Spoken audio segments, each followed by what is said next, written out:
When you look around, you see that many plants and trees are covered in leaves. From a distance, you might imagine that branches and leaves are arranged at random, haphazardly. The fact is, however, that the point where every branch will emerge, the sequences of the leaves on the branch, and even the symmetrical shapes and flowers have all been set out with fixed laws and miraculous measures.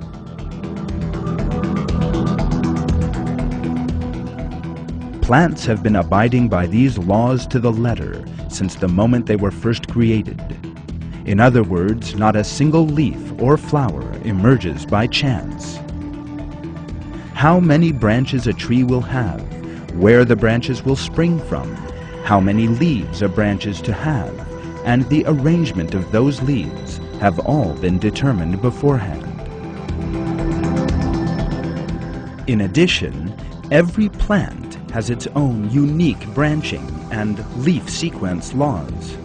Scientists are able to classify plants on the basis of these sequences alone.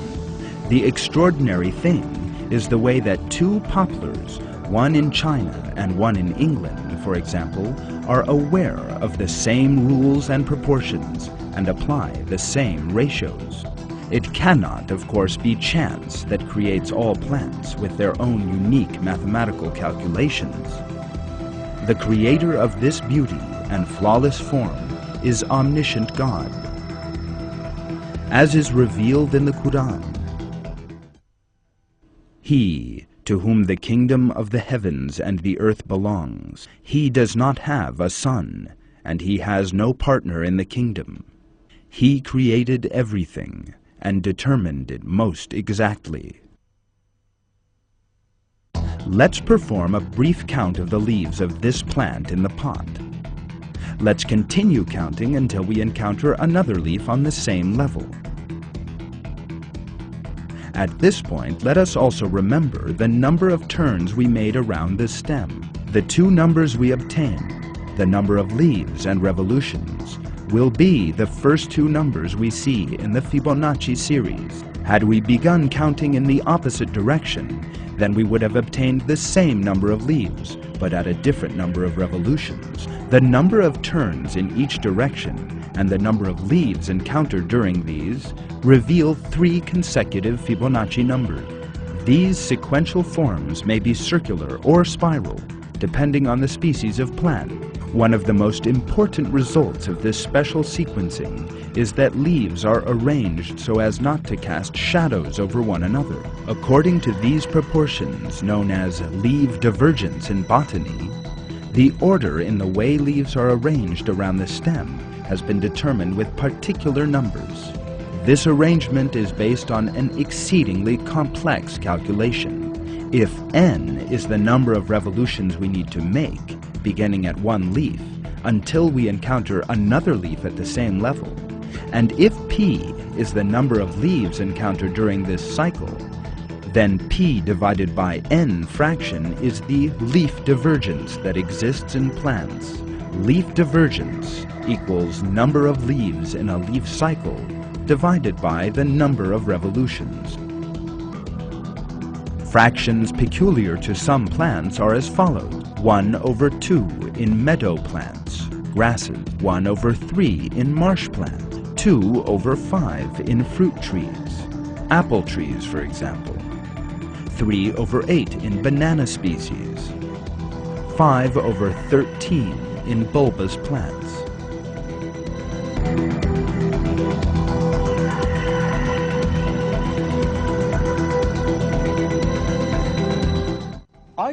The way that every tree from the same species is aware of this ratio and abides by the proportion determined for it is a great miracle. How does a banana tree, for example, know about this fraction, and how, no matter where it may be in the world, is it able to abide by it? According to this calculation, when you begin from any leaf and make 8 revolutions around any banana tree trunk, you will encounter another leaf at the same level, and at the same time encounter 3 leaves in this cycle. No matter where you go in the world, from South Africa to Latin America, this fraction never changes. Just the existence of such a leaf sequence ratio is important evidence that living things cannot come into existence by chance, but that they were created with an exceedingly complex structure. It is Almighty and Omniscient God who encodes such a proportion in the genetic structure of living things and creates them with that information.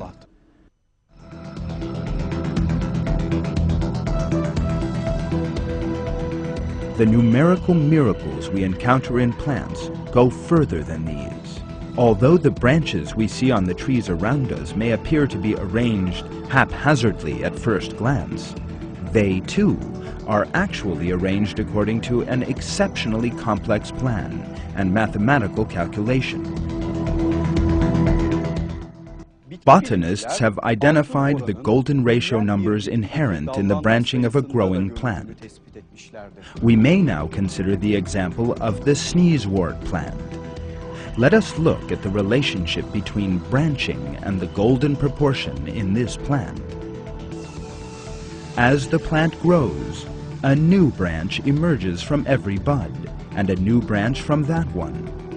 If the number of branches in a horizontal plane is counted, then Fibonacci numbers can be seen.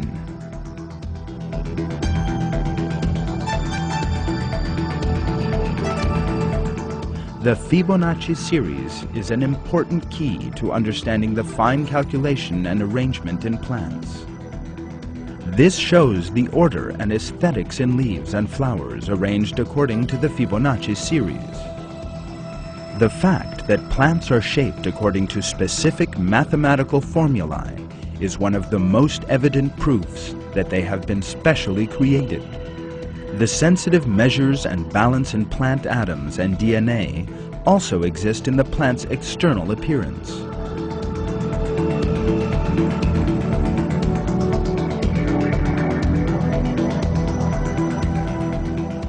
Other proofs of creation involving the golden ratio include some flowers, seeds, and fruits. The sunflower is one of the finest examples on this subject. If you pick up and examine a sunflower, you will see that its seeds are arranged in spirals. And if you start to count all the seeds in the spirals turning to right and left, you will find 2 consecutive numbers from the Fibonacci series.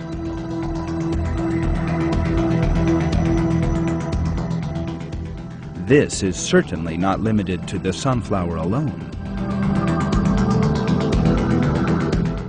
The leaves of densely seeded plants, such as the cabbage, also form spirals running to right or left around a central point, as in the sunflower.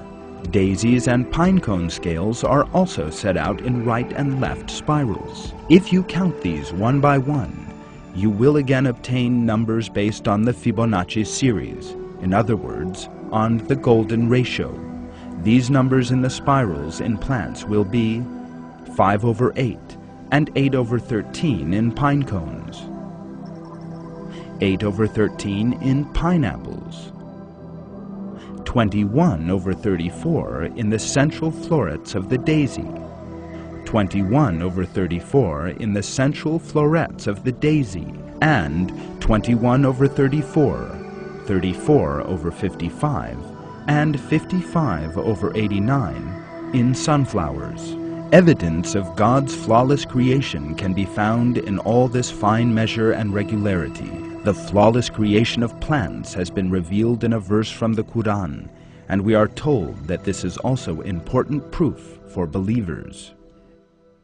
It is He who sends down water from the sky, from which we bring forth growth of every kind, and from that we bring forth the green shoots, and from them we bring forth close-packed seeds. and from the spathes of the date palm, date clusters hanging down, and gardens of grapes and olives and pomegranates, both similar and dissimilar. Look at their fruits as they bear fruit and ripen. There are signs in that for people who believe.